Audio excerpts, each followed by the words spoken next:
de qualquer sistema é aquele que pode ser caracterizado por variáveis, estas sendo volume, temperatura, quantidade de matéria ou mol e pressão. Através destas variáveis foram construídas as expressões matemáticas das leis gerais dos gases.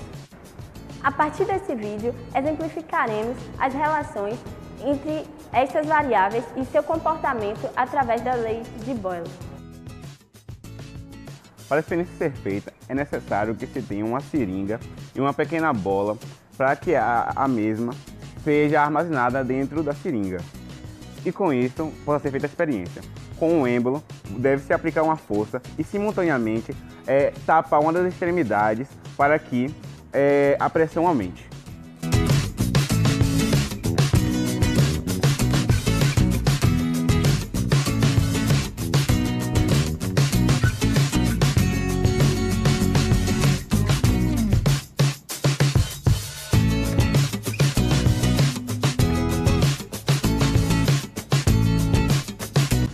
Quando aplicamos força no êmbolo da seringa, a pressão dentro dela aumenta, fazendo assim com que o volume da bexiga diminua. Quando liberamos essa pressão, ou quando liberamos essa força, a pressão diminui, fazendo assim com que o volume da bexiga volte ao seu estado normal.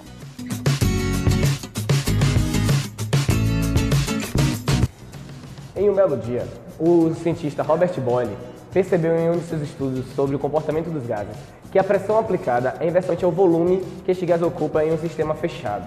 Mas isso só é possível se a temperatura desse sistema se manter constante. Ou seja, ele percebeu através de alguns cálculos matemáticos que a pressão vezes o volume era sempre constante para determinado gás sob diferentes condições de pressão e volume. Essa transformação a respeito do comportamento do estudo dos gases diz respeito a uma transformação isotérmica. Iso, de mesma, térmica, temperatura.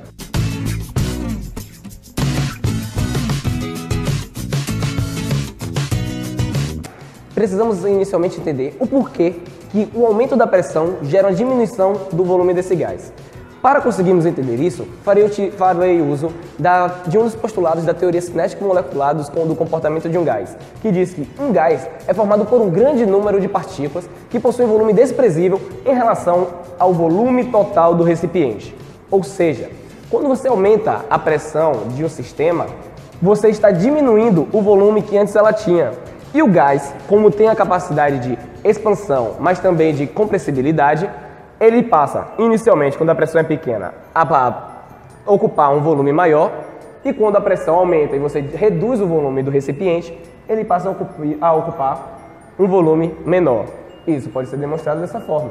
Como P1 é maior do que P2, então o volume 1 vai ser menor do que o volume 2. Por quê?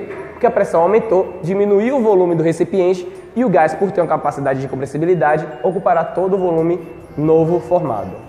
O gráfico que está aparecendo na tela agora exemplifica como o volume de um gás X qualquer dentro de um sistema, como o da seringa no nosso trabalho, se comporta quando a pressão interna sobre ele reduz. Perceba que para que o volume dobre, é necessário que a pressão sobre ele reduza a metade e assim por diante. Como o produto da pressão pelo volume para o mesmo tipo de gás é sempre constante, podemos chegar à conclusão de que P1 vezes V1 é igual a P2 vezes o volume 2. O nome que é dado a essa hipérbole num gráfico é chamado de isotérmico.